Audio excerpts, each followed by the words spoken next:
Wawukohlukana nepartner yakho, isidingo somnye usibona kakuhle xa senohlukene, engekho apha ecan'kwakho. Xa elapha ecan'kwakho awuyiboni imfuneko yakhe. Andanoba uyandiva kakuhle na, andanoba ndiyavakala na. Hayi, awuyiboni tu. Xa kuthe qelele omnye ke qelele komnye, kulapho umbona khona uba ibikhona into.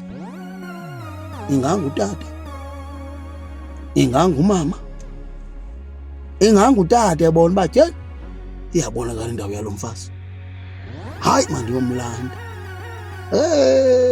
Ingangumama ebona uba tyhini kukhona umthwalo uvakalayo ngoku, ngoba kaloku ngoku abantwana bacela kum yonke into.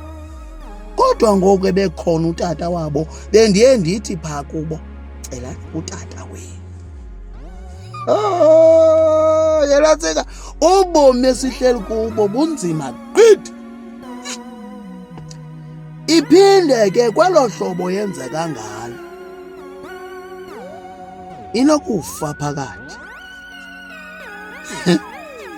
Amacebiso amanintsi abafazi bethu bawafumana kumakrexe wabo. Krexe mos lona alinaxesha loo nto, liva isinene ukufuma salo mfazi, licebisa uba emfaneni ungayibulali nje le rabishi xa usithi mhla nadivosa